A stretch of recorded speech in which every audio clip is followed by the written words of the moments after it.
ঠাস করে চর বসিয়ে দেয় তিশার গালেই। চর খেয়ে নিচে পড়ে যায় তিশা। ঠোঁটের কোনা কিছুটা কেটে রক্ত বের হয়। চোখ বেয়ে পানি পড়ছে তার। রেগে দাঁড়িয়ে আছে আকাশ। আকাশ প্রচুর রেগে আছে, প্যান্টের বেল্ট খুলে ইচ্ছে মতো মারতেই থাকে যতক্ষণ না তার রাগ কমছে। প্রত্যেকটা বেল্টের বাড়ি গায়ের জোর দিয়ে দিচ্ছে। তিশার শরীরে আগেও কত বেল্টের দাগ আছে তার কোনো হিসাব নাই। আকাশ তার ইচ্ছে মতো মারতেই আছে তিশাকে। তিশা শুধু কান্না করছে আর বলছে, প্লিজ আমায় ছেড়ে দাও, আর এমন ভুল হবে না।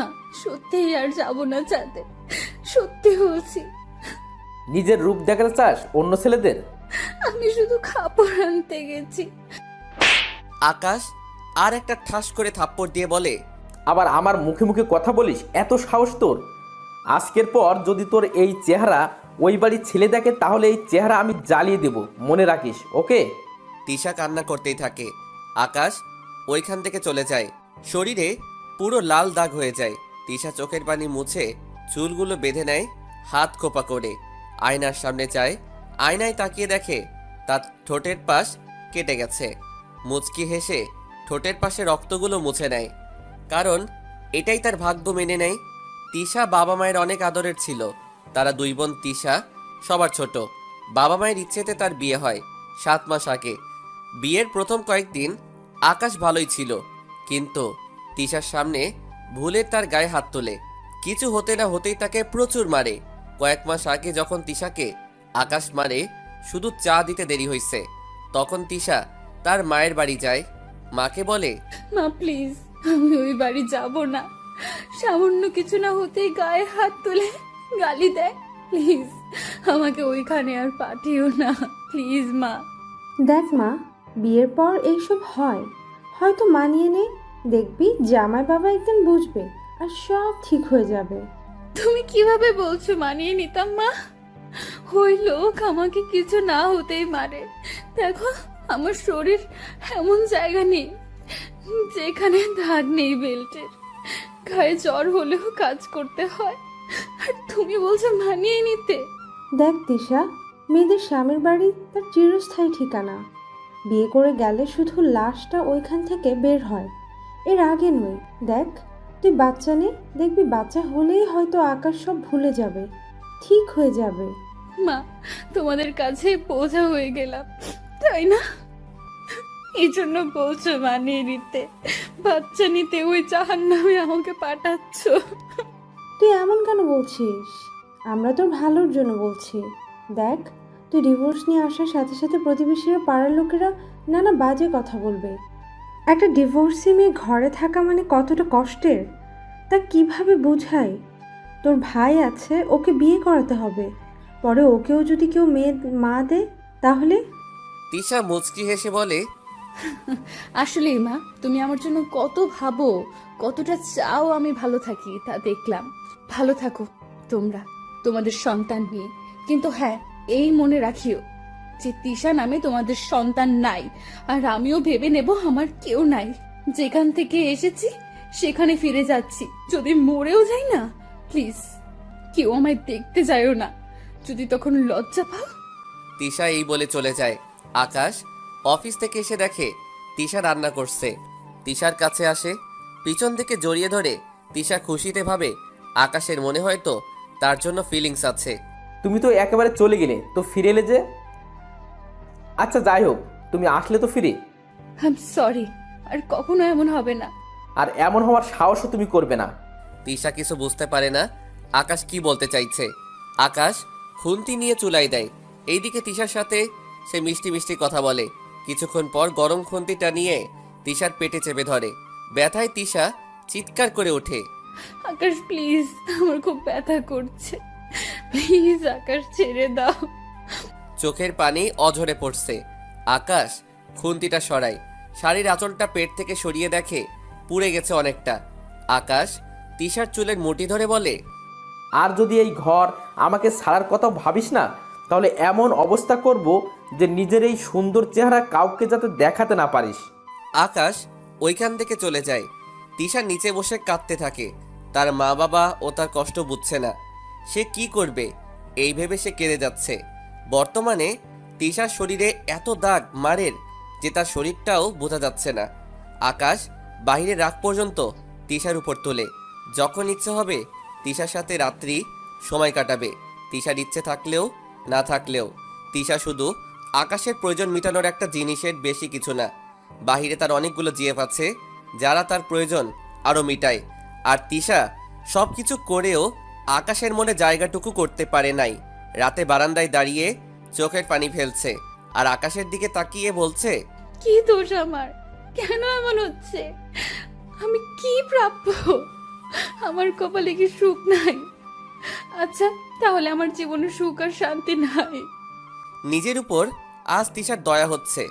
এতটা অসহায় সে এখন যে তার নিজের ইচ্ছেতে কিছু বলতেও পারে না। রাত 2টা বেজে যায়, এখনো আকাশ আসে নাই। তিশার কাছে ভালো লাগে যদি আকাশ বাসায় না থাকে, তখনই সে বাসায় থাকবে, তখনই সে তিশাকে মারধর করবে, না হয় গালিগালাজ করবে। হঠাৎ করে তিশার ফোনে কল আসে। আসসালামু আলাইকুম। কে বলছেন? আপনি চুপ কেন? কি আপনি? আজও কল দিলেন কিন্তু কথা কেন বলছেন না? দেখুন, কথা বলুন, না হলে আর কল দিবেন না। তিশার বিয়ের পর থেকেই তার ফোনে একটা কল আসে প্রতিদিন। তিশার কিছুটা কষ্ট কমে যায় এই ভেবে ভেবে কে কল দিচ্ছে। প্রথমে এটা নর্মাল নিচ্ছে। তিশা কেন জানি তার মনে এই অচেনা তার খুব পরিচিত।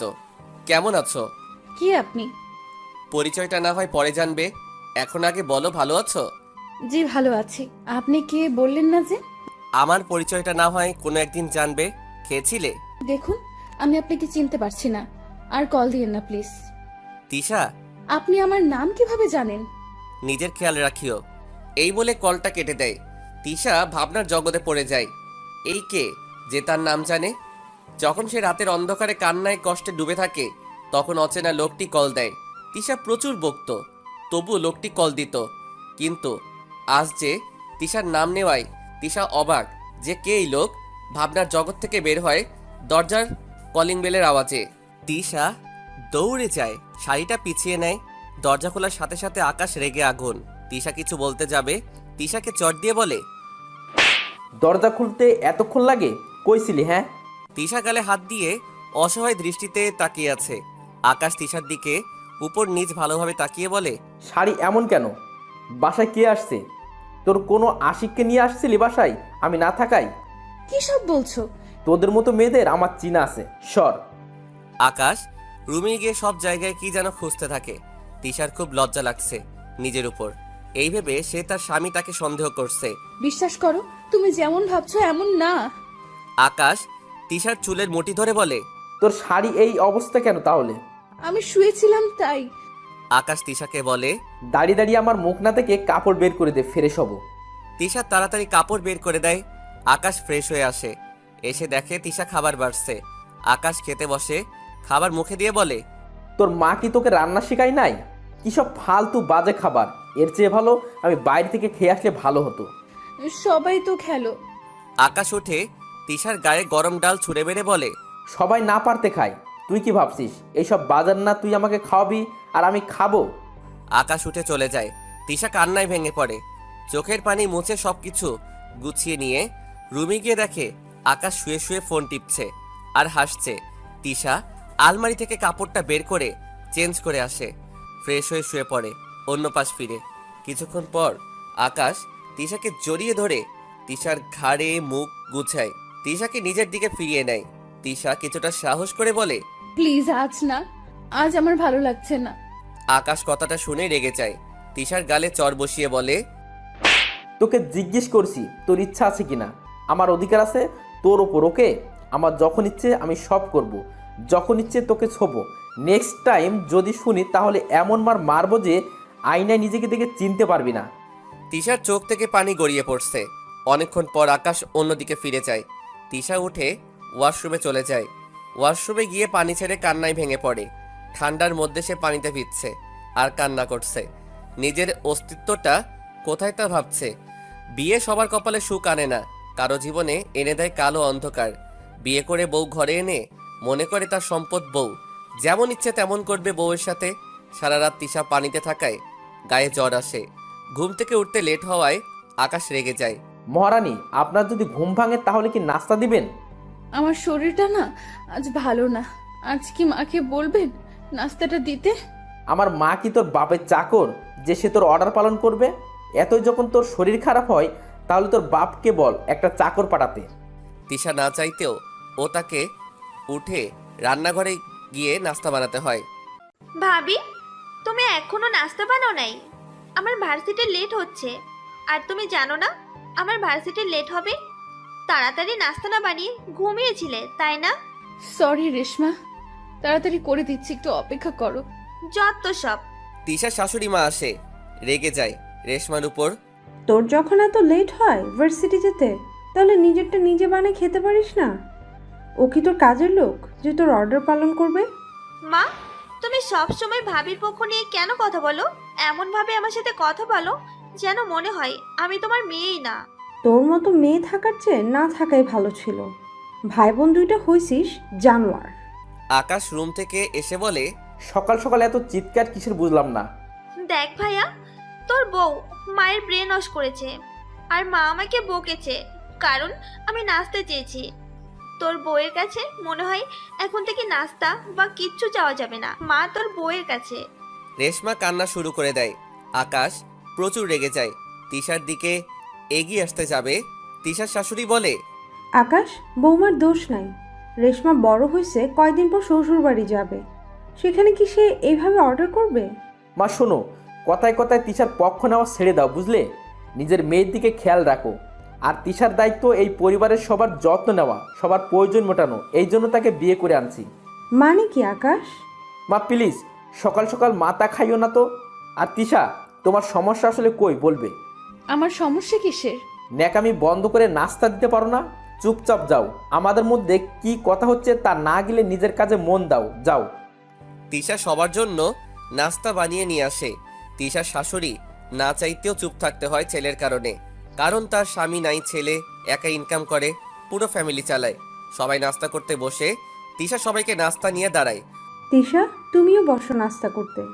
তিশা বসতে যাবে তখন আকাশ বলে ওঠে, আমি কি বলেছিলাম তোমায় বসতে? সে নাস্তা করবে না? সবার খাওয়া শেষে তিশা খাবে মা। আর আমি যখন খেতে বসবো আমার পাশে যাতে দাঁড়ায় থাকে, ওকে? তিশা উঠে দাঁড়ায়। আকাশ রেগে বলে ওঠে, মুখে হাসি রাখতে কি কষ্ট হয় নাকি? আমাকে খেতে দেখতে কি গা জ্বলে? তিশা দাঁড়াতে পারছে না, গায়ে প্রচুর জ্বর। আকাশ রেশমা নাস্তা করে যার যার মতো চলে যায়। মা তিশার কাছে আসে, তিশার গালে হাত রেখে দেখে তার গায়ে প্রচুর জ্বর। সে কি, তোমার গায়ে এত জ্বর? আর তুমি কি না এই জ্বরে রান্না করে এসেছিলে? একবার বলতে।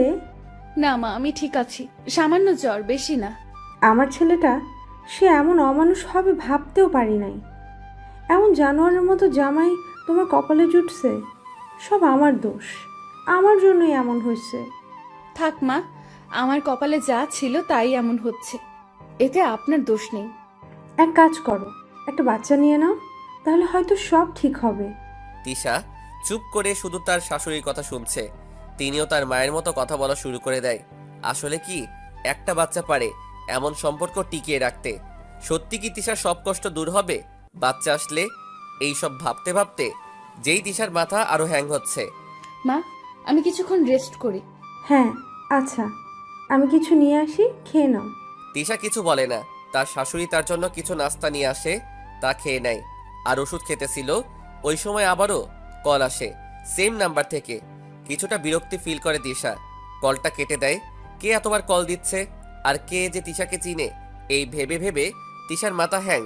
দুপুর টাইমে আকাশ আসে। তিশা মনে করে সে অসুস্থ, হয়তো আকাশ ছুটি নিয়ে আসছে তার জন্য। মনের অজান্তেই নিজেই নিজেকে বলে ওঠে, মানুষটা তত খারাপ না যতটা দেখায়। আমার অসুস্থতার জন্য সে ছুটি নিয়ে আসছে। আকাশের পিছনে দুইজন লোক অনেকগুলো কাঁচা বাজার নিয়ে আসে, বড় বড় মাছ, সবজি, অনেক কিছু। তিশা সবকিছু দেখে কিছুটা অবাক। কিরে আকাশ, এত বাজার আর ছুটি নিয়ে এসে গেলি বুঝি? বৌমা অসুস্থ তাই এত কিছু, তাই না? মা, এখন কি আমি সবাইকে কৈফিয়ত দিয়ে বেড়াবো? কেন আসছি, কেন এই করছি, সেই করছি? আমি তা বলতে চাই নাই। তিশা এদিকে আসো। তিশা আকাশের দিকে যায়। আমার অফিসের বস আসবে, সাথে আমার কিছু কলিগ আজ রাতে তারা এখানে ডিনার করবে। তাড়াতাড়ি সব রান্না করে নাও, আর সব কিছু যেন পারফেক্ট হয়। কিছু যদি ভুল হয় তাহলে দেখবে। তিশার মুখে কিছুক্ষণ আগে হাসি ছিল, এই ভেবে আকাশ তার জন্য ভাবে, কিন্তু মুহূর্তেই সব শেষ। তিশা শুধু আকাশের কাছে কাজের লোক, আর প্রয়োজন মেটানোর একটা জিনিস, এই ছাড়া আর কিছুই না। তিশা মাথা নাড়িয়ে হ্যাঁ বলে যেতে লাগে। তখন আকাশের মা বলে ওঠে, সে কি আকাশ, বৌমার গায়ে অনেক জ্বর, সে অনেক অসুস্থ, আর তুই কিনা এত মানুষের খাবারের আওয়াজ ওকে করতে বললি? পরে ওদের বললে কি হতো? মা বেশি বুঝো না, বুঝলে? তিশাকে দেখে মনে হয় না সে অসুস্থ, এইসব নাটক করছে কাজ থেকে বাঁচতে। আর তিশা, দাঁড়িয়ে দাঁড়িয়ে কথা না গেলে যাও কাজে, আমি ফ্রেশ হয়ে আসছি। তিশা রান্নাঘরে গিয়ে সব সবজি বের করে মাছ কাটতে লাগে। আকাশের মা এসে তিশাকে সাহায্য করে। সব রান্না তিশা করে, আকাশের মা সাহায্য করে সবকিছু রান্না করতে।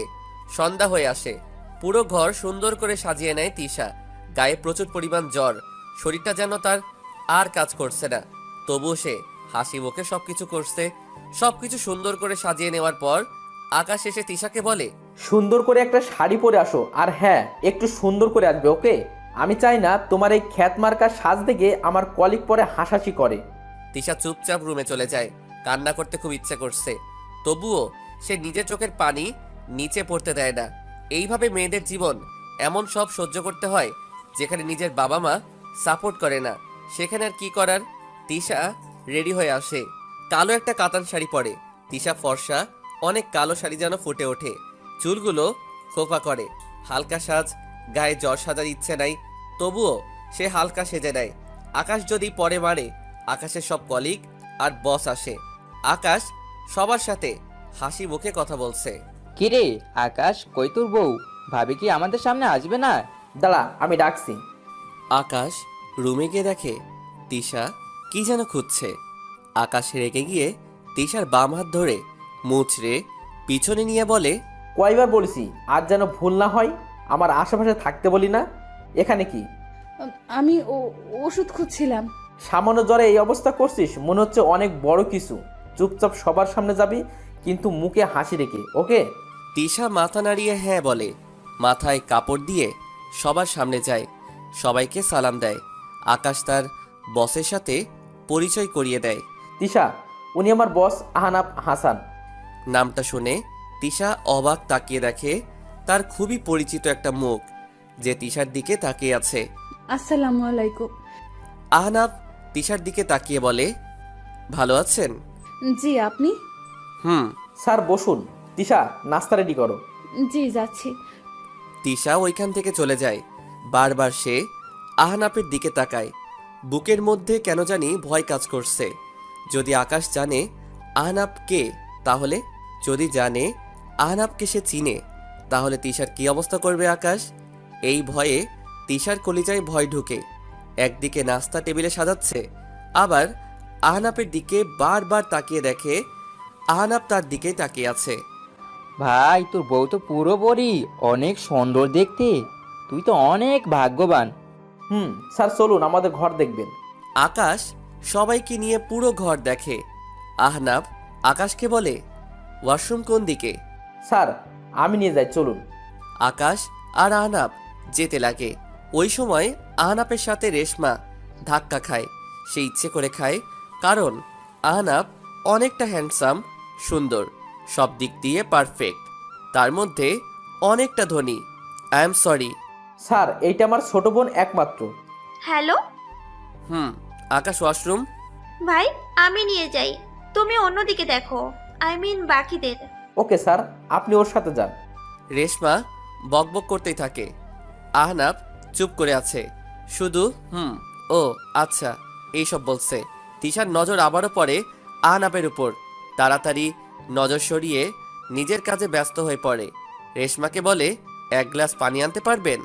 জি, এখনই আনছি। আহনাফ তিশার দিকে যায়। একটা আপেলের একটা পিস নিয়ে চারপাশে তাকিয়ে দেখে কেউ নাই। তখন বলে ওঠে, সুখে আছো? তিশা চমকে ওঠে, তাকিয়ে দেখে আহনাফ। চলে যেতে লাগে। তখন আহনাফ আবারও বলে ওঠে, ছেড়ে যাওয়ার অভ্যাস আজও চেঞ্জ হলো না তিশা? প্লিজ, এটা আমার শ্বশুর বাড়ি, প্লিজ। দেখতে এসেছি, কেমন আছো ব্যাস। আমি অনেক সুখে আছি, অনেক ভালো আছি। ভালো। রেশমাকে আসতে দেখে আহনাব বলে, আরে বাহ, এত নাস্তা একা বানিয়েছেন? না, ভাবি একা বানায় নাই, আমিও বানিয়েছি। ভাবি শুধু দেখিয়ে দিয়েছে কয়েকটা, আর বাকিগুলা আমি বানিয়েছি। আপনি টাস্ক করে দেখেন। আপনি বানিয়েছেন? তিশা চুপ করে আছে। সে জানে রেশমা এমন। জি, আপনি চিকেনটা টাস্ক করুন। আহনাব একটা মুখে দিয়ে বলে, অসাধারণ টেস্ট। তো কি কি দিতে হয় এইটাই?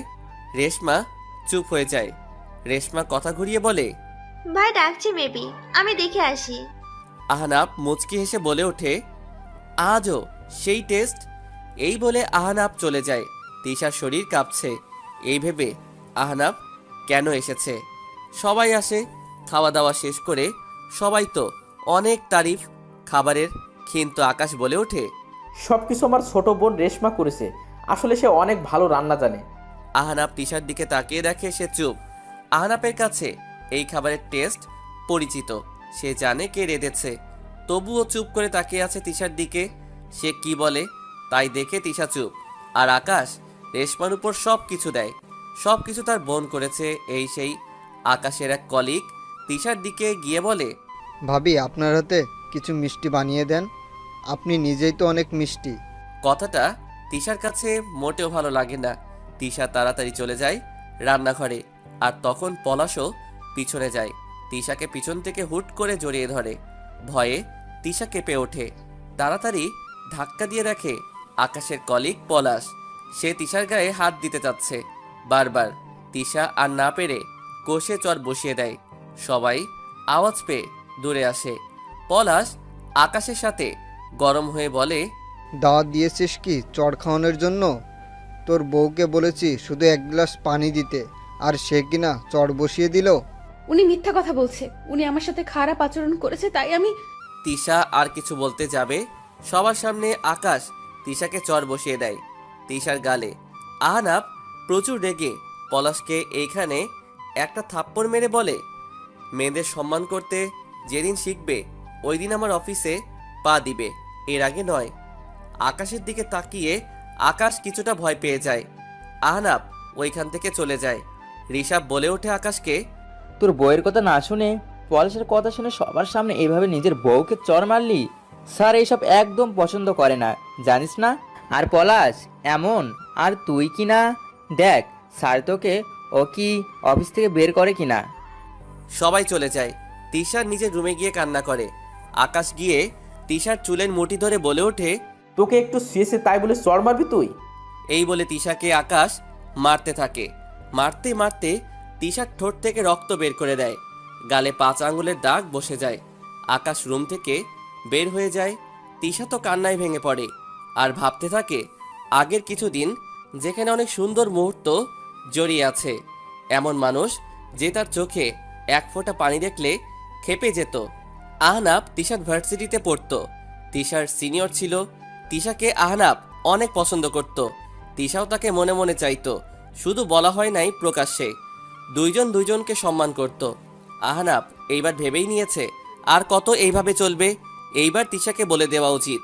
আহনাব সব আয়োজন করেছে তিশার জন্য। তিশার বাসায় আজ আয়োজন বিয়ের। ছোটভাবে বিয়ের আয়োজন হয়, কারণ আকাশের বেশি ঝাঁকানাকা পছন্দ না। এইদিকে আহনাব তিশাকে প্রপোজ করার জন্য অনেক আয়োজন করে। আহনাব জানেও না তার প্রিয়তমাকে যে অন্যজনের হাতে তুলে দেওয়া হয়েছে। ওই দিন আহনাব অনেক কষ্ট পেয়েছে। তার বুক যেন ফেটে যাচ্ছে এই শুনে যে যাকে সে চাইতো সে আজ অন্যের ঘরের বউ। আহনাব সারা রাত কাটিয়েছে অন্ধকার একটা রুমে। তিশার ছবির দিকে তাকিয়ে চোখের পানি ফেলছে আর ভাবছে সে দেরি করে ফেলেছে তার মনের কথাগুলো বলতে। এইভাবে কেটে যায় অনেক মাস। আহনাব আজ নামকরা ব্যবসায়ী। আর ভাগ্যের কি খেলা, আকাশ আহনাবের অফিসের সামান্য কর্মচারী। বর্তমানে তিশার গালে দাগ রয়েছে। আয়নার দিকে তাকিয়ে ভাবছে জীবনটা অন্যরকমও হতে পারত, কিন্তু সবকিছু আজ এমন যে না পারছে বলতে আর না সইতে, তবুও মানিয়ে নিয়েছে। আজ আকাশ কিছুটা বিরক্তি ভাব নিয়ে সোফায় বসে আছে। তিশার সাহস হয় নাই জিজ্ঞেস করার। আকাশের মা জিজ্ঞেস করলো, আকাশ কিরে, কি হয়েছে তোর? কিছু না তো, বিরক্ত করিও না, যাও। তিশা কফি নিয়ে আসে, এনে টেবিলে রেখে যেতে লাগে। আকাশ বলে ওঠে, তিশা, জি। আহনাফ স্যারকে কি তুমি চেনো? না মানে ন্যাকামি করতে বলি নাই, উত্তর দিতে বলেছি। হ্যাঁ আমাদের ভার্সিটিতে সিনিয়র ছিল। তাহলে আগে কেন বললে না? আসলে আমার মনে নেই ওনাকে, তাই।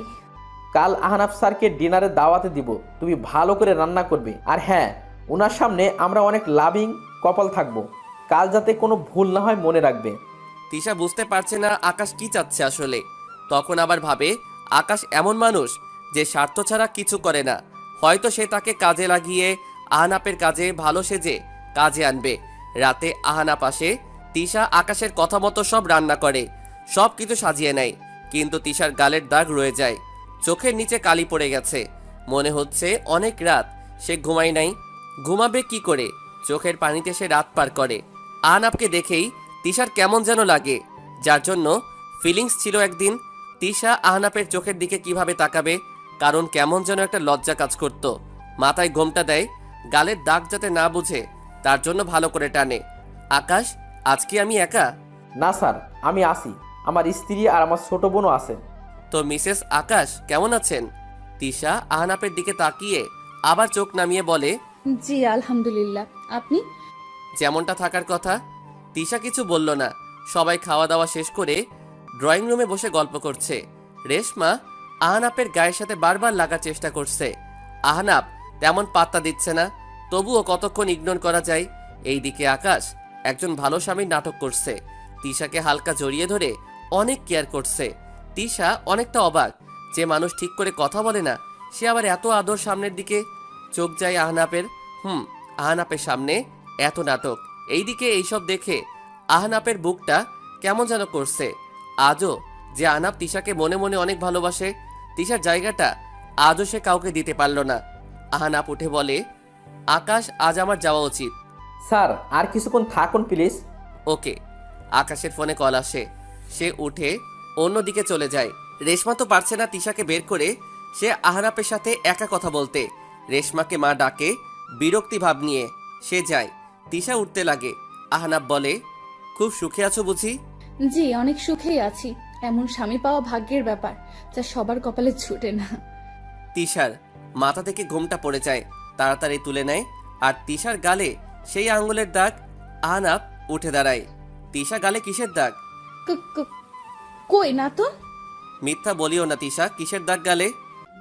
তিশা কিছু বলতে যাবে, আকাশ আসে। আকাশ আহনাপকে জিজ্ঞেস করে, স্যার কি হয়েছে? তোমার স্ত্রীর গালে থাপ্পড়ের দাগ কিভাবে আকাশ? আকাশ হিমশিম খেয়ে বলে ওঠে, গালে মশা বসেছিল, মেবি তখন মশা মারতেই নিজের গালে নিজের চড় দিচ্ছে। আহনাপ আকাশের দিকে তাকিয়ে আবার তিশার দিকে তাকিয়ে দেখে তিশা মাথা নিচু করে আছে। আহনাপের কাছে ক্লিয়ার যে এইটা কিসের দাগ। আকাশ, তোমার স্ত্রীর গালে যে এইটা থাপ্পড়ের দাগ তা বোঝা যাচ্ছে। আর 7-9 দিয়ে বোঝাতে আসিও না, ওকে? জি না স্যার, আপনি যা ভাবছেন এমন না। হ্যাঁ হ্যাঁ হ্যাঁ স্যার, এমন কিছু না। বুঝছি। এনিওয়ে, আজ আমি আসি। আহনাপ চলে যায়। তিশার আজ খুব কষ্ট লাগছে এই ভেবে যে কি থেকে কি হলো। আহনাপকে দেখে আজ খুব অচেনা লাগছে, কিন্তু তবুও মনের এক কোণায় আশা জমে আছে যে আহনাপ হয়তো নিজের জীবনে এগিয়ে গেছে। আকাশ তিশার কাছে এসেই বলে, মাথার কাপড় ঠিক রাখতে পারিস না? হ্যাঁ মাফ করবেন, আমি তো ঠিক রেখেছি, কিন্তু কিভাবে যে। কথাটা বলার আর অপেক্ষা করলো না, গালে আবারও ঠাস করে চর বসিয়ে দেয় আকাশ। নিচে পড়ে বসে আছে গালে হাত দিয়ে। আজকের পর স্যারের সামনে তুই কখনো আসবি না, আর যদি আসিস তাহলে এমনভাবে আসবি যাতে কিছু টের না পায়। তিশা মাথা নাড়িয়ে হ্যাঁ বলে। আকাশ চলে যায়। আকাশের মা এসে তিশাকে তুলে চোখের পানি মুছে দিয়ে বলে, আর কত সহ্য করবি? হ্যাঁ, আর কত হতভাগী, আর কত? যতদিন পারি মা। কি করবো বলো মা, আমি যে মেয়ে, আমাকে তো সব মেনে নিতে হবেই। চলে যা, এই মানুষরূপী জানোয়ারের কাছ থেকে চলে যা। কই যাবো আমি মা? আমার নিজের পরিবারের কাছে আমি বোঝা। যদি যাই তাহলে তাদের আর এক মেয়ের যে বিয়ে দিতে পারবে না। তাদের মান ইজ্জত সব নাকি ধুলোয় মিশিয়ে দিব। নিজের মা পর্যন্ত আমাকে সাপোর্ট করে না। তাহলে কি এইভাবে মার খেয়ে খেয়ে মরবি? যতদিন আমার শরীরটায় সইবে মা। আল্লাহ তোকে সাহায্য করুক, এমন কাউকে পাঠাক যে আমার আমার অমানুষ ছেলের হাত থেকে তোকে বাঁচায়। তিশা আকাশের মাকে জড়িয়ে ধরে কাঁদতে থাকে। রাতটা পার হয়ে যায়। তিশার সব রাতের মতো বুকের মাঝে খুব কষ্ট। এইদিকে আহনাপের কেন জানি মনে হচ্ছে তিশা ভালো নাই, তিশার সাথে খুব অন্যায় হচ্ছে। ভাবনা চিন্তা শেষ হতে পিছনে তাকিয়ে দেখে তার মা। সারা রাত বুঝি ঘুমাস নাই? ঘুম আসে নাই মা? আহনাফ, কি হয়েছে তোর? বল আমাকে। মা, আমার মনে হচ্ছে তিশা ভালো নাই। জানো মা, ওর মুখের যে হাসিটা দেখার জন্য আমি পাগল ছিলাম, ওই হাসিটা আজ উধাও মা। জানো মা, কাল ওর গালে থাপ্পড়ের দাগ দেখেছি। চোখের নিচে কালো দাগ মনে হচ্ছে। বহু রাত সে ভালো করে ঘুমায় নাই। তুই আজও তিশাকে? মা, তিশার জায়গা যে আমার মন থেকে কেউ নিতে পারবে না। বড্ড ভালোবাসি মা, বড্ড বেশি।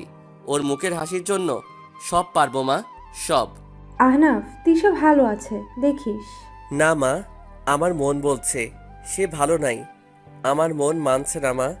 আহনাফ, আর কতদিন একা থাকবি? হ্যাঁ, আর কতদিন? মা, আমি একা কই। আমার কাছে যে আমার তিশার স্মৃতি আছে। আমার তিশা আমার মনে আছে। আর পারছি না আমি তোর এইসব দেখে। আর না, আমাকে মেরে ফেল, তুই মেরে ফেল। কি সব বলছো মা? কি সব? আর কত অপেক্ষা করব বল বউয়ের মুখ দেখার? আর কত? তুমি যদি আমার তিশার মুখটা দেখতে মা, বাস্তবে, তাহলে বুঝতে কেন আমি ওকে ভুলতে পারছি না মা। তিশাকে দেখতে চাই আমি, দেখাবি একটিবার? মা, কেমনে কি? আজ সে অন্যের ঘরের বউ, অন্যের সংসার করছে সে। বুঝছি। এখন নাস্তা করে নে, অফিসে যেতে হবে তো। আহনাফ নাস্তা করে অফিসে চলে যায়। এইদিকে আকাশ নাস্তা খাচ্ছে, তিশা দাঁড়িয়ে আছে। কেউ তিশাকে খেতে পর্যন্ত বলছে না। ভাইয়া, আমার কিছু টাকা লাগবে পিকনিকের জন্য, আর শপিংও করতে হবে। আমি তোকে নিয়ে যাব এসেই, আর টাকা কাল পেয়ে যাবি। আর মা, তুমিও রেডি থাকিও। আমি যাব না, আমার কিছু লাগবে না। আকাশ, তুই বরং তিশাকেও শপিং করতে নিয়ে যা। ওরও ভালো কাপড় নাই, যা আছে সবগুলো পুরান হয়ে গেছে। আমার টাকা বেশি হয় নাই যে ওকে শপিং করে দিতাম। ওর লাগলে ওর বাপকে ফোন করে বলুক, তারা যাতে এসে দিয়ে যায়। তুই ওকে বিয়ে করেছিস, ওর সব দায়িত্ব তোর। ওর বাপ মা কেন দিবে? মা, বেশি কথা বলো, এত বক বক ভালো লাগে না। আর তিশা, তুমি এইসব শিখাইয়া দিচ্ছিলে তাই না? ও কেন বলবে? তোর কি চোখ নাই? ওর একটা ভালো কাপড় নাই, আর তুই কি না? মা প্লিজ ফালতু কথা বলিও না তো, রেডি থাকিও। যদি তিশার জন্য কিছু না আনিস, তাহলে আমার জন্য কিছু আনার কোনো প্রয়োজন নাই। মা উঠে চলে যায়। আকাশ প্রচুর খেপে যায়। আর রেশমা বলে ওঠে, মায়ের মাথা পুরোই খেয়ে ফেলেছে এই মেয়ে। আকাশ উঠে অফিসে চলে যায়। কিছুদিন কেটে যায়। আহনাফ এর মাঝে মধ্যে খুব ইচ্ছে করে তিশাকে এক নজর দেখতে, কিন্তু কেমনে আসবে এই ভেবে সে আর আসে না। কিন্তু তিশার বারান্দার সামনে ঠিক আসে। আকাশ তখন তিশাকে খুব মারে। তিশা বারান্দায় গিয়ে দাঁড়ায়। মাঝে মধ্যে আহনাফ একটু দেখে আর রাত পার করিয়ে দেয়। বারান্দার সামনে তিশাকে দেখেই এইভাবে অনেক দিন কেটে যায়। সকাল থেকে তিশা কিছু খেতে পারে না, খেলেই বমি করছে। শরীরও দুর্বল লাগছে খুব। সে ভাবে হয়তো তার শরীর মায়ের খেতে খেতে আজ ক্লান্ত, তাই এমন। চেহারাটা অনেক শুকিয়ে গেছে, চোখের নিচে অনেক কালো দাগ আছে। আর শরীরের কথা না বললে হয়, কারণ শরীরে জায়গা নাই আর মায়ের দাগ ছাড়া। আকাশ রেডি হচ্ছে, তখন তিশাকে বলে ওঠে, তিশা, আজ আমার অফিসের কলিগরা পার্টি দিচ্ছে, সবার বউ আসবে, তুমিও ভালো শাড়ি পরে নিও। জি আচ্ছা। আজ তিশা হালকা ফেস কালারের শাড়ি পরে বেশ মানিয়েছে। অগোছালো চুল, মুখে স্বাদ ছাড়া খারাপ লাগছে না।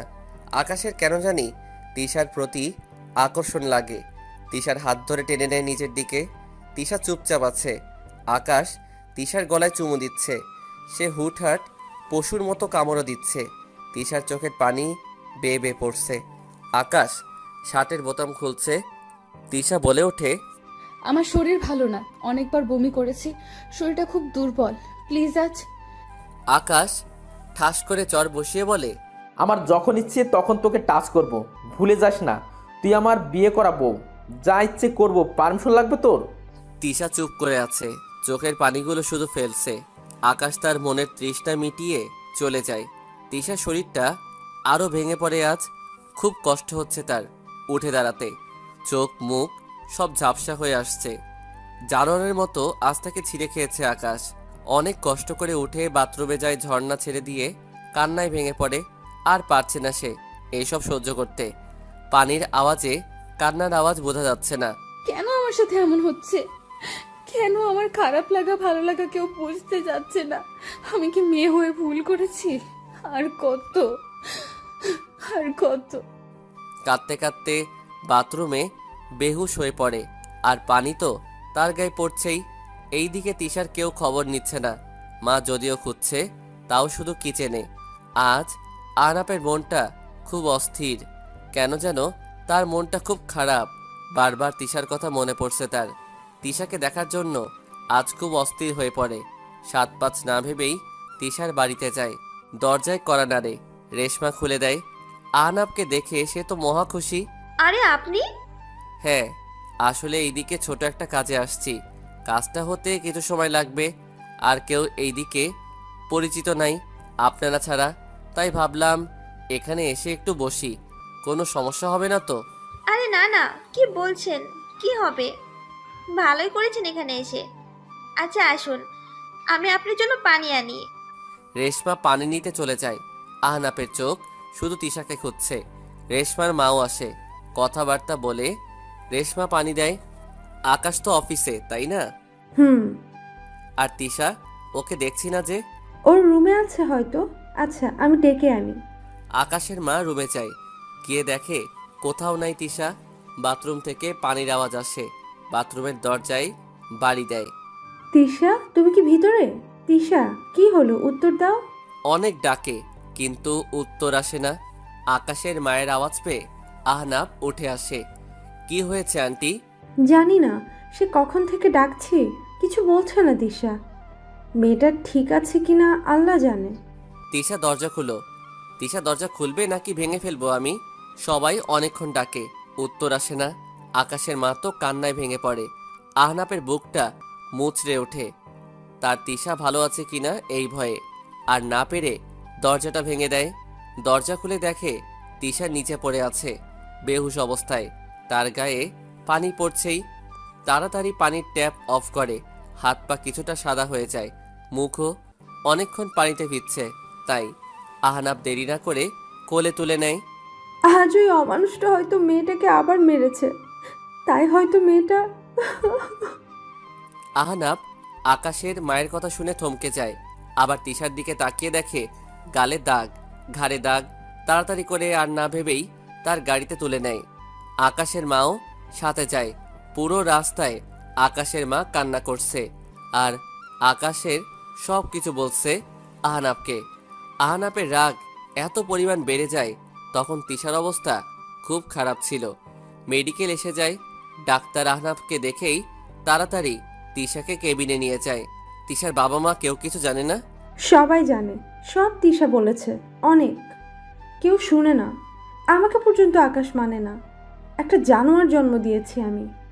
মেয়েটাকে ঠিকমতো কিছু দেয় না, উঠতে বসতে শুধু মারে। কত বলেছি চলে যায় এই অমানুষকে ছেড়ে, কিন্তু সে যায় না। আজ মেয়েটার এমন অবস্থার জন্য কোথাও না কোথাও আমিও দায়ী। কারণ আমার অমানুষ ছেলেটার সাথে ওই ফুলের মতো মেয়ের বিয়ে দিয়ে আমি তার জীবনটা শেষ করে দিয়েছি বাবা।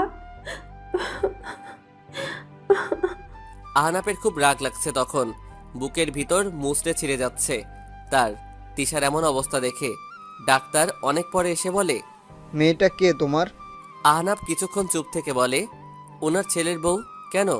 আহনাফ, এটা তো পুলিশ কেস। কেন, কি হয়েছে? মেয়েটার শরীরে এত মারির দাগ যে তার পুরো শরীরে নীলচে কালো দাগ পড়ে গেছে। আর তো পানিতে এত ভেজার কারণে তার শরীরটা আরও ঝুঁকির দিকে। মেয়েটাকে প্রতিদিন মারা হতো। হয়তো সে একদিন 2 দিন নয়, অনেক দিন যাবৎ পানিতে অনেক ঘন্টা থাকে। আর মারের দাগগুলো বোঝা যাচ্ছে তাকে অনেক দিন যাবৎ এমন অত্যাচার করা হয়। আহনাফের প্রচুর রাগ ওঠে। জীবনে এমন কিছু দেখবে সে ভাবতে পারে নাই। তিশার মতো মেয়েটি এইভাবে স্বামীর অত্যাচারের শিকার হবে কল্পনা করতে পারছে না। আহনাফ, মেয়েটাকে একদিন 2 দিন নয়, অনেক মাস যাবৎ মারা হয়েছে।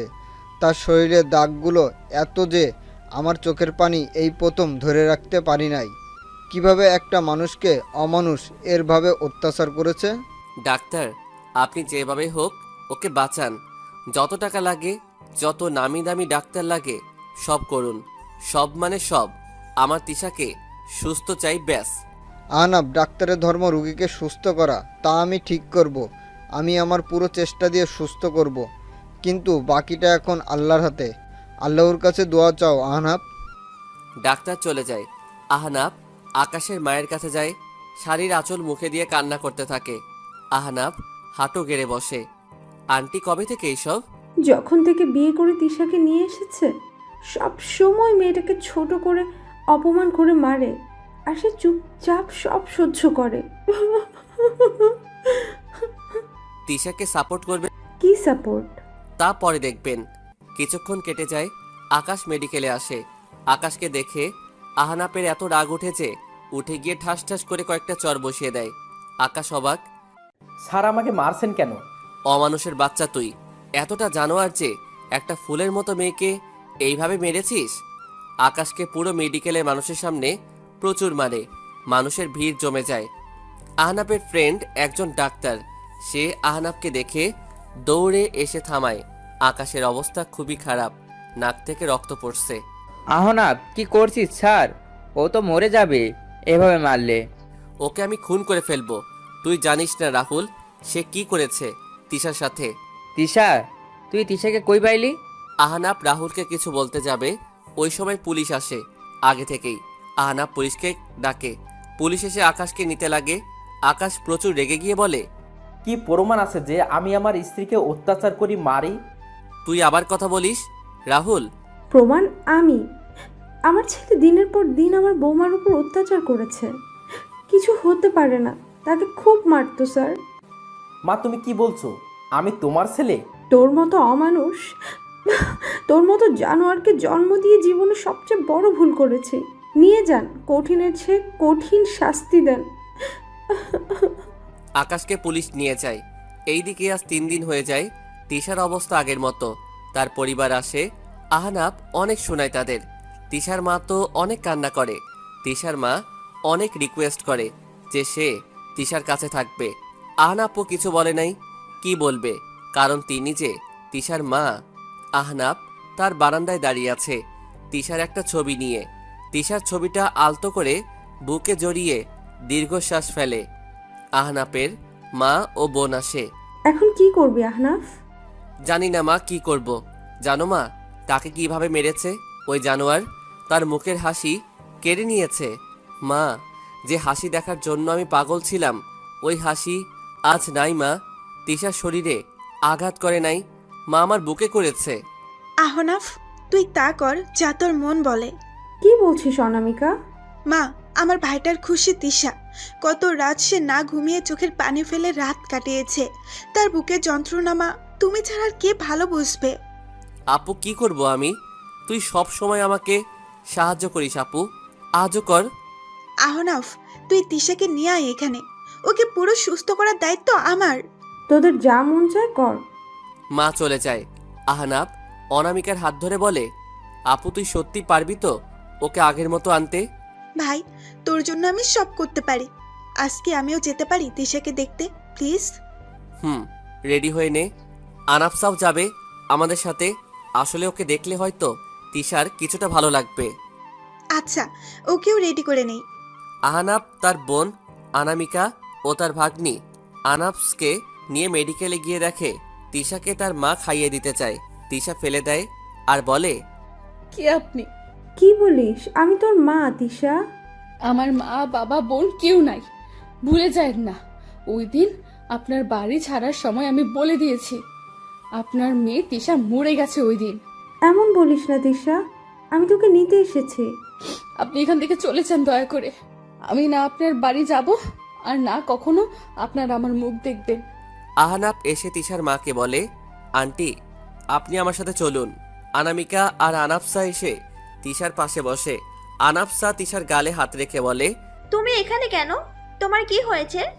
তিশা আনাফসাকে দেখে মুচকি হেসে আনাফসার হাত ধরে টেনে নিয়ে বলে, তোমার নাম কি? আমার নাম আনাফসা। ও আমার মেয়ে, আর আমি আহনাফের বড় বোন অনামিকা। ও, আপনারা এখানে? কেন?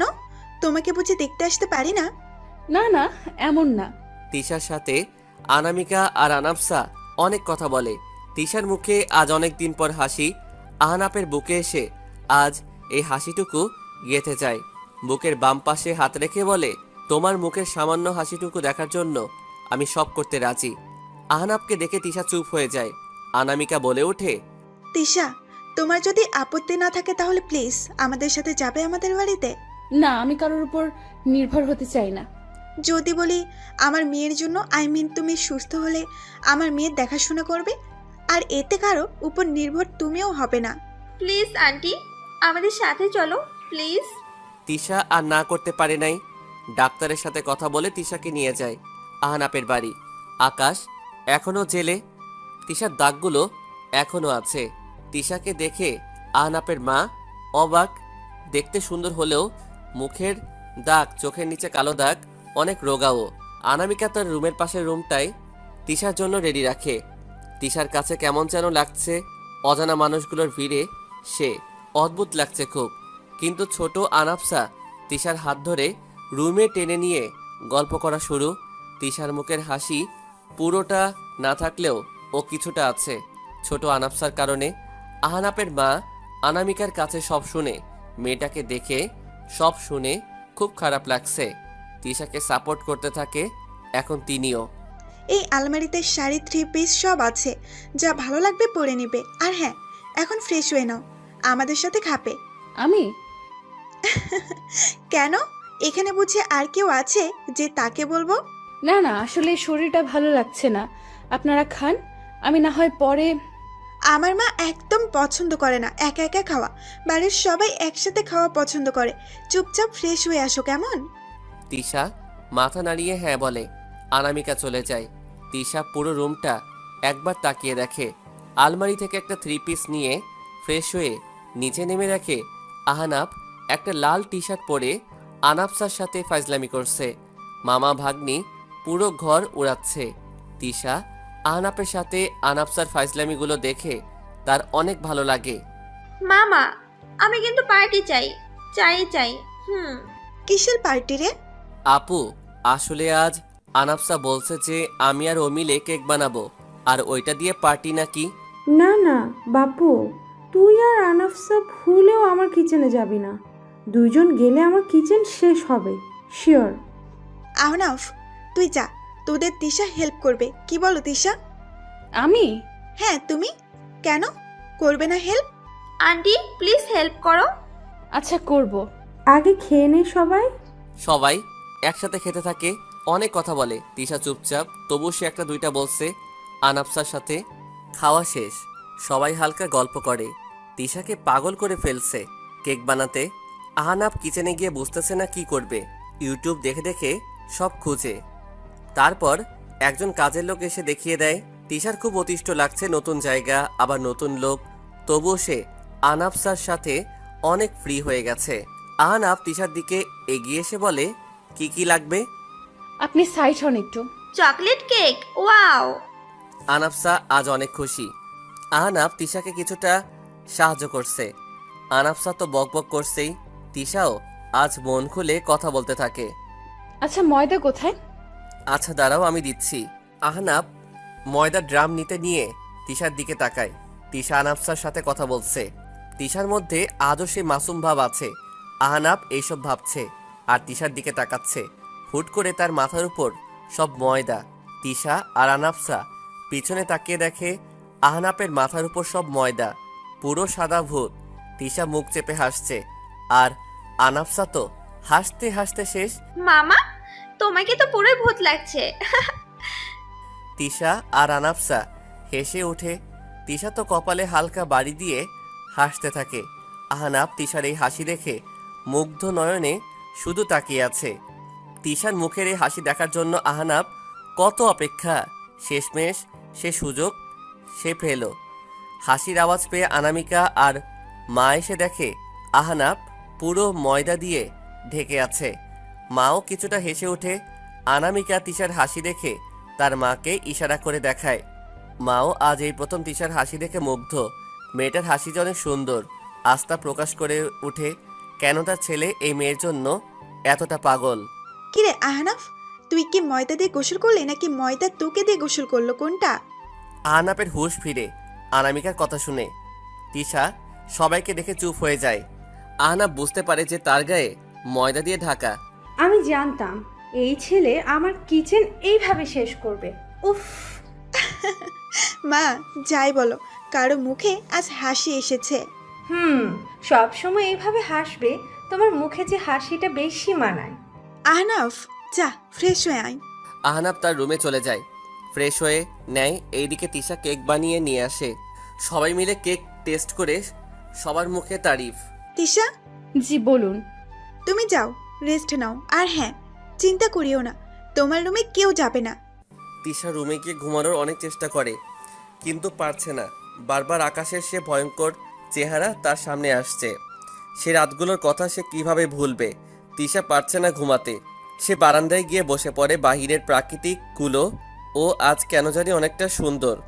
এইদিকে অনামিকা আহনাফের রুমে এসে বলে, আহনাফ শোন। জি আপু। এখন কি ভেবেছিস? মানে? দেখ আহনাফ, তিশা এখনো ওই আকাশের বিবাহিত স্ত্রী। যতদিন না ওই নাম থেকে ওকে মুক্তি করবি, ততদিন ওই জোর করার সম্পর্কে আটকে থাকবে। আপু কি বলতে চাস? সরাসরি বল। তিশাকে এই সম্পর্ক থেকে মুক্ত করতে সাহায্য কর আহনাফ। মানে ডিভোর্স? হ্যাঁ, এটাই ওই অমানুষ থেকে মুক্তি পাবে সে। আমিও ভাবছি আপু, কিন্তু তিশা? তা ওকে বোঝাতে হবে, সেও মানুষ, মেয়ে হয়ে জন্ম নেওয়া ফুল নয়। সে নিজেকে তুচ্ছ ভাবে, তাকে বোঝাতে হবে যে তার জীবনেও কিছু করার ক্ষমতা আছে। অনামিকা চলে যায়। আহনাফ ভাবতে থাকে অনামিকার কথাগুলো। তিশার ঘুম হচ্ছে না, তাই সে ডায়েরি নিয়ে লেখালেখি শুরু করে দেয়। তিশার লেখালেখি খুব ভালো লাগে। তার সব ফিলিংস, জমে থাকা কষ্টগুলো সে লেখালেখিতে প্রকাশ করে। রাত 2টা, ডায়েরিটা পাশে, কলমটা হাতের ভাঁজে পড়ে আছে, আর তিশা সেখানেই ঘুমিয়ে পড়ে। এইদিকে আহনাফের চোখে আজও ঘুম নাই। সে ভাবছে একটিবার কি তিশাকে দেখে যাবে। আবার ভাবে যদি তিশা জেগে থাকে তাহলে কি বলবে। বাইরে থেকে দেখে এসে যাব, না না যদি কিছু মনে করে। এইভাবে 2:30 হয়। সে আর না ভেবে এক নজর দেখে আসতে যায়। তিশার রুমের কাছে গিয়ে এখন ভাবে কি করবে। তিশা কিছু মনে করবে, নাকি দরজা খুলে দেখে বিছানায় তিশা নাই। ভয়ে বুকটা ধূপ করে উঠে ভিতরে গিয়ে চারপাশটা খুঁজে কোথাও নাই। বারান্দায় যায়, গিয়ে দেখে তিশা ওইখানেই ঘুম, বাচ্চাদের মতো গুটিসুটি করে ঘুমিয়ে আছে। বাতাসও কিছুটা। এইভাবে ফ্লোরে শুয়ে থাকলে যে জ্বর আসবে। তিশাকে কোলে নিয়ে বিছানায় শুইয়ে দেয়। চুলগুলো একটু সরিয়ে দিতে যাবে, কিন্তু বাধা দেয়। কি অধিকার এইটা করবে? তিশার মুখের দিকে কিছুক্ষণ তাকিয়ে থাকে। দাগগুলো দেখে বুকটা জ্বলে ওঠে। রাগ মুহূর্তে উঠে, আর না পেরে সে বারান্দায় চলে যায়। বারান্দায় দাঁড়িয়ে ভাবে কি করবে সে তিশাকে এই সম্পর্ক থেকে কিভাবে মুক্ত করবে। আহনাফ অনেক ভাবে। সে এসে যেতে লাগে, পায়ের সাথে কিছু লাগায়, নিচে তাকিয়ে দেখে ডায়েরিটা হাতে নিয়ে প্রথম পেজটা উল্টোয়। চোখের মধ্যে আটকে থাকে একটি লাইন, সবাই মন থেকে যা চায় তা কেন পায় না, আর যা চায় না তা কেন বা পায়। তিশার অনেক কাহিনী লেখা আছে। আহনাফ আর দাঁড়িয়ে না থেকে নিজের রুমে চলে আসে। ডায়েরিটা নিয়েই বারান্দায় বসে বসে পড়তে থাকে। তিশার সাথে কি হয়েছে, আকাশ তাকে হুট করে কেন মারত। প্রথম কয়েকদিন যদিও সে ভালো ছিল, কিন্তু পরে আস্তে আস্তে সন্দেহ করে। সন্দেহের মাত্রা দিনের পর দিন বাড়তে থাকে। পাশের বাড়ির ছাদে ও যদি কোনো ছেলে এমনি দাঁড়িয়ে থাকতো, ছাদে কাপড় আনতে গেলে যদি তারা জিজ্ঞেস করত ভাবি কেমন আছেন, আর আকাশ তা সামান্য শুনলেও বাসায় নিয়ে এসে প্রচুর মারত। বলতো তার সাথে নাকি কি সম্পর্ক আছে, বাজেভাবে মন্তব্য করত। আর একবার তো শরীরে খুন্তি দিয়ে দাগ বসিয়ে দেয়, শুধু খাবারের লবণ বেশি হয়েছে তাই।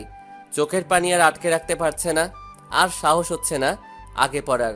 প্রত্যেকটা পেইজে যে তিশার সব কষ্টগুলো ফুটে ওঠে। সকালটা পার হয়ে যায়। আজ আহনাফের।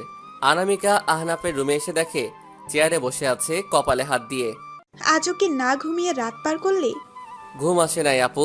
আজ না আসার কারণ কি? তিশা তো তোর চোখের সামনেই আছে। তাহলে আমি ওই দিন শান্তিতে ঘুমাতে পারবো আপু, যেদিন তিশাকে মুক্তি দিতে পারবো ওই মানুষরূপী জানোয়ারের হাত থেকে। আমার কিছু কাজ আছে, বের হতে হবে। তিশার খেয়াল রাখিস আপু। ভাই, কিছুক্ষণ তো ঘুমিয়ে নে, শরীর খারাপ করবে তো না হলে। না আপু, মন শান্তি না হলে শরীরকে কিভাবে শান্তি দেই বল? ওকে, তুই রেডি হয়ে নে, আমি নাস্তা তৈরি করে নিই। আপু ইচ্ছে নাই। তা দেখা যাবে, আয় তুই। আহনাফ ফ্রেশ হয়ে রেডি হয়ে নাই। নিচে নেমে দেখে তিশা চুলগুলো হাত কোপা করেছে, মুগ্ধ নয়নে তাকিয়ে আছে। কি না মিষ্টি লাগছে মেয়েটাকে। এই আহনাফ, জানিস আজ না তিশা নাস্তা বানিয়েছে, কত বারণ করছি আমি মা, কিন্তু শোনেই নাই। খাবি? হ্যাঁ, আমার খুব খিদে লেগেছে। নাস্তা কি তাড়াতাড়ি পাবো? আনামিকা আহনাফকে নাস্তা দেয়। অনেক দিন পর সে মন ভরে নাস্তা করে। তিশার হাতে বানানো বলে কথা। সবাই নাস্তা করে আহনাফ বাহিরে চলে যায়। এইদিকে তিশার দিন কাটে সবার সাথে আড্ডা দেওয়া, আহনাফসার সাথে মজা করা, আনামিকার সাথে গল্পে মেতে ওঠা। এইদিকে আহনাফ থানায় আসে আকাশের সাথে দেখা করতে। আকাশ আহনাফকে দেখে প্রচুর ক্ষেপে যায়। এখানে তুই? এখানে আমি কি জন্য? দয়া লাগছে বুঝি? তোর মতো অমানুষের প্রতি আমার মায়া। হাস্যকর। তো এখানে কেন? একটা ডিল করতে এসেছি। দেখ, তুই তিশার সাথে যা যা করেছিস, তারপর তো তুই জেল থেকে কখনো রেহাই পাবি না, কারণ সাক্ষী তোর নিজের মা। কথা না বাড়িয়ে বল, কি জন্য এসেছিস? তিশাকে ডিভোর্স দিয়ে দে। যদি তিশাকে তুই এই সম্পর্ক থেকে মুক্তি করিস, তাহলে এই জেল থেকে তোকে আমি মুক্তি করব। ভেবে নে তুই কি করবি। তিশাকে মুক্তি কখনো আমি দিব না। তাহলে সারা জীবন জেলে পচে মর। আমার কি, তিশাকে তুই এখন না দিলেও কোর্টের জর্জের রায়ের পর দিতে তোকে এমনি হবে। হয়তো আমাকে অপেক্ষা করতে হবে। আকাশ অনেক ভেবে তারপর বলে, ওকে, আমি দিতে রাজি ডিভোর্স তিশাকে।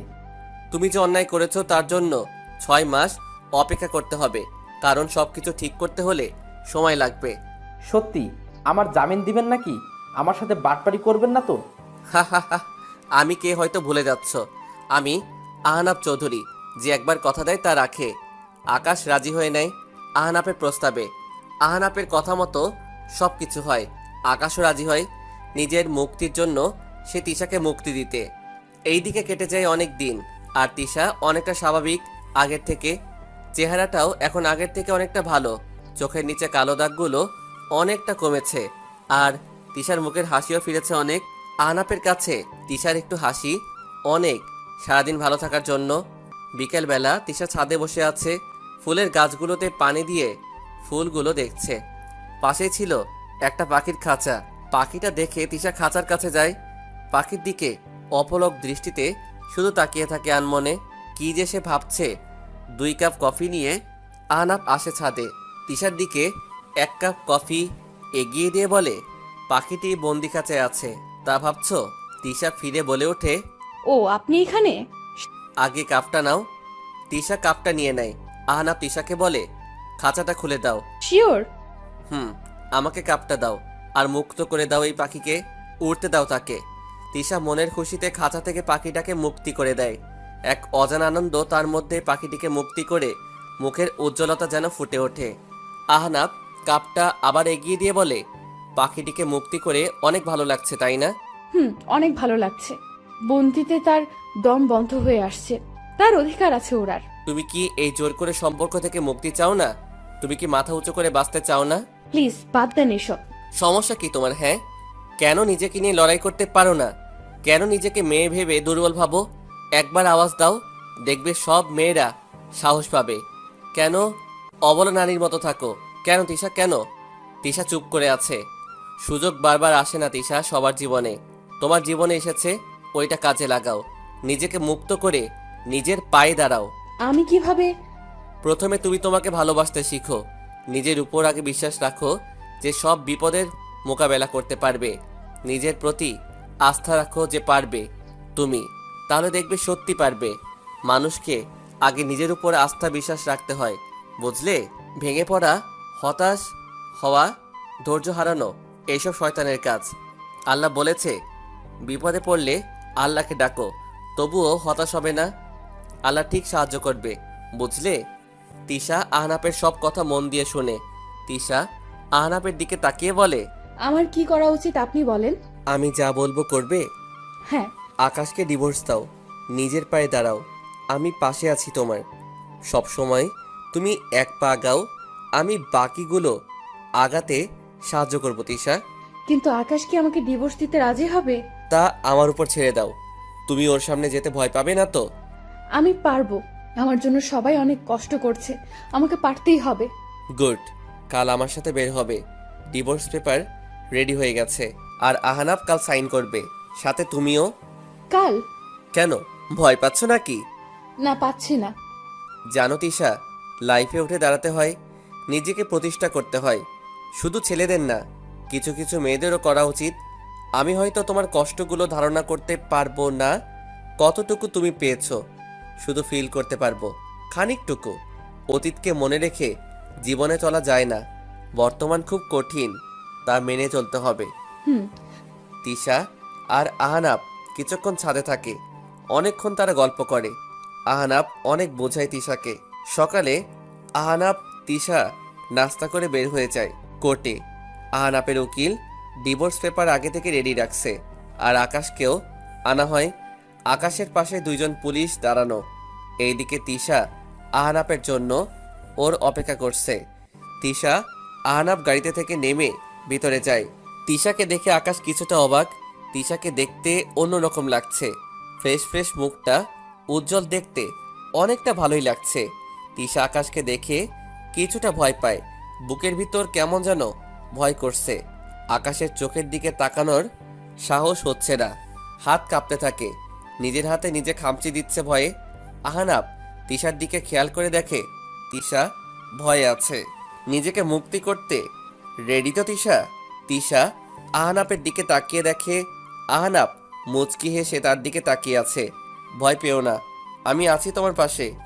তিশা সাহস করে সামনে এগিয়ে যায়। জর্জকে সব আগে বলা হয়েছে। তিশা আকাশের পাশে বসে, ডিভোর্স পেপার সামনে এগিয়ে দেয়। আকাশ আহানাবের দিকে তাকায়। আহানাব চোখের ইশারা করে, আর আকাশ সাইন করে দেয়। তিশার দিকে এগিয়ে দেয় পেপার। আকাশ হাতের হালকা স্পর্শ আকাশ ইচ্ছে করে লাগায়। তিশা ভয়ে আরও কেঁপে ওঠে, হাত কাঁপতে থাকে। তার কলম যেন পেপারে বসতেই যাচ্ছে না। কি হচ্ছে এটা? এত ভয় কেন করছে? আহানাব তিশার পাশে এসে দাঁড়িয়ে বলে, একটা সাইন, আর তুমি এমন সম্পর্ক থেকে মুক্তি যেখানে কষ্ট ছাড়া কিছু ছিল না। তিশার ওই দিনগুলো মনে পড়ে যায়। আকাশ বিনা কারণে তাকে মারত। একদিন তিশার চুলের তারিফ করে পাশের বাসার এক ছেলে বলে, ভাবি আপনার চুল তো মাশাল্লাহ অনেক সুন্দর। আমি তো ক্রাশি আপনার এই সুন্দর চুলে। আকাশ তখন অফিস থেকে আসে। এই কথা শুনে তিশাকে ওইখান থেকে নিয়ে আসে, এক থাপ্পড়ে নিচে ফেলে দেয়। চুলের মুঠি ধরে বলে, এই চুল নিয়ে তোর দেমাগ, তাই না? এই চুল তুই অন্য ছেলেদের দেখাই প্রশংসা পেতে চাস, তাই তো আজকে এই চুল আমি। তিশাকে একপাশে ছুঁড়ে মেরে আকাশ একটা কেচি নিয়ে আসে। তিশার চুলগুলো কাটতে থাকে। তিশা শক্ত পাথরের মতো বসে আছে। চুলগুলো কাটতে কাটতে অনেক ছোট করে দেখতে খুব বাজে লাগছে। বর্তমানে আহানাব তিশাকে ডাক দেয়, তিশা কি হলো, সাইন করো। আহানাবের আওয়াজে ভাবনার জগৎ থেকে ফিরে আসে তিশা। আকাশের দিকে তাকায়। আকাশ কেমন ভাবে যেন তার দিকে তাকিয়ে আছে। প্রচুর রাগ লাগছে তিশার, প্রচুর। সাইন করে দেয়। জর্জ বলে দেয় তাদের ডিভোর্স হয়ে গেছে। আজ থেকে তিশা আকাশের স্ত্রী না। আকাশের সাথে কোনো সম্পর্ক তার নাই।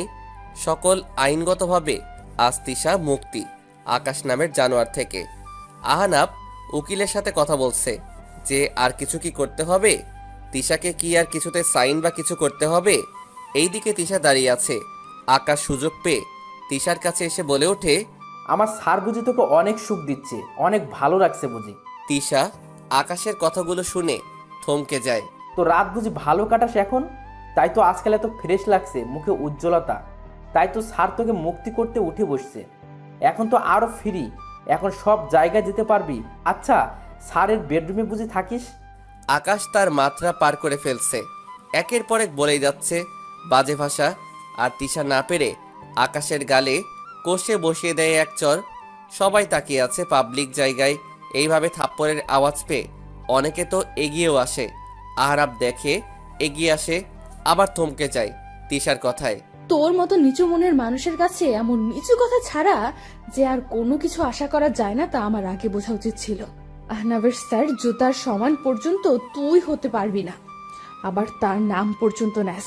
জীবনের লজ্জা বলতে তো কখনো ছিল না, আজও নাই। এক মেয়ের পেট থেকে জন্ম নিয়েছিস, এক মেয়ের পেট থেকে জন্ম নিয়েছিস, ওই খাতিরে মেয়েদের সম্মান কর। সবাই তোর মতো না যে ঘরে বউ রেখে বিছানায় অন্য মেয়ে এনে শোয়। আকাশ তিশার কথা শুনে অবাক, রাগী সুরে বলে ওঠে, তোর এত সাহস যে তুই আমার গায়ে হাত তুললি আর আমাকে অপমান করলি? আজ তোকে আমি। আকাশ তিশাকে মারতে যাবে, তখন আহানাব আকাশের হাত ধরে ফেলে, প্রচুর মারতে থাকে। পুলিশ এসে থামিয়ে দেয় আর আকাশকে নিয়ে যায়। আকাশ যেতে যেতে বলে যায়, একবার বের হতে দে তিশা, তোকে আমি শেষ করে ফেলবো। আহানাব তিশার কাছে এসে বলে, ঠিক আছো তুমি? জি, আপনি?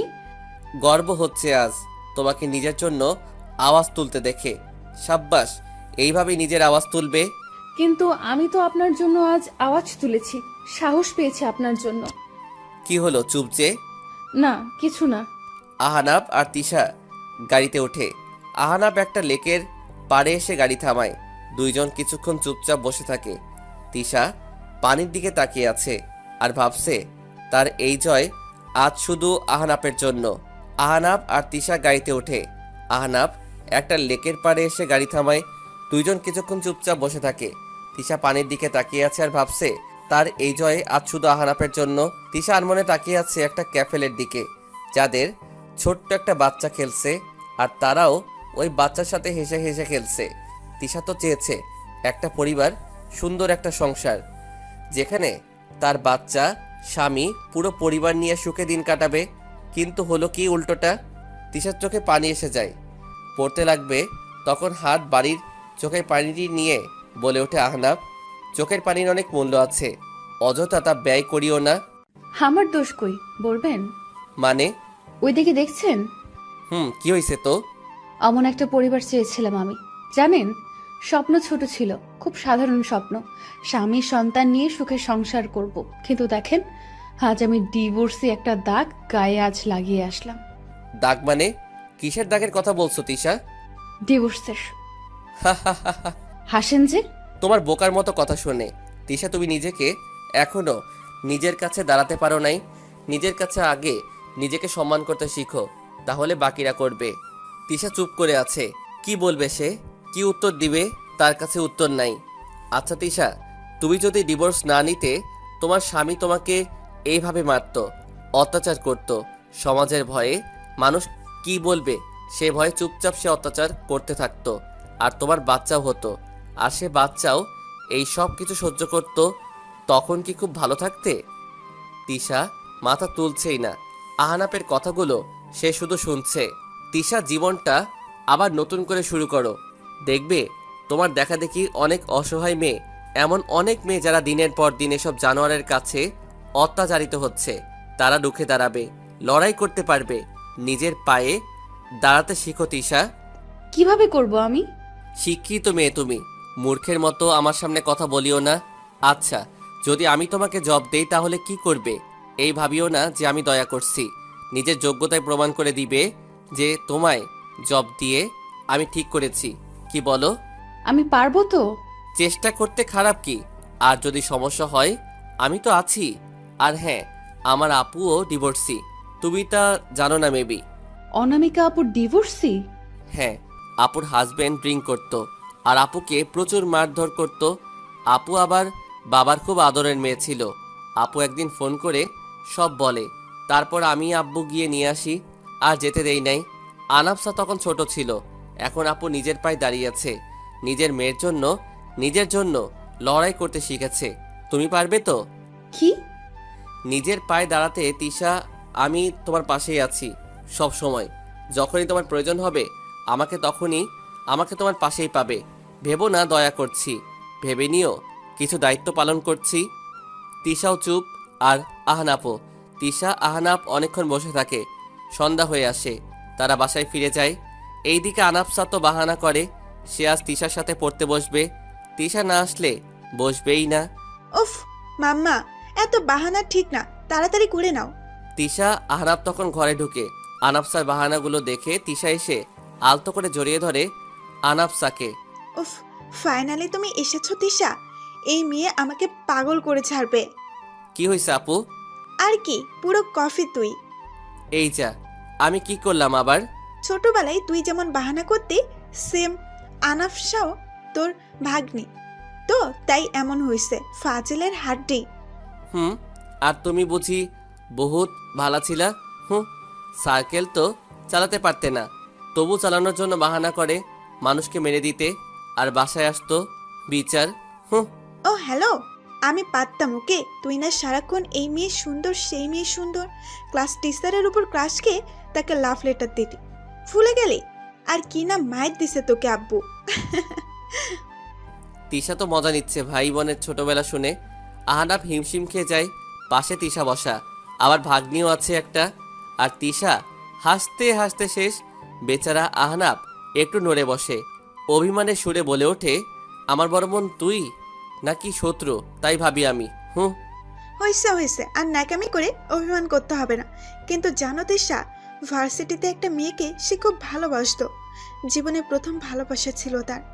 আহনাফ কথাটা শুনে অবাক হয়ে যায়, তিশাও অবাক।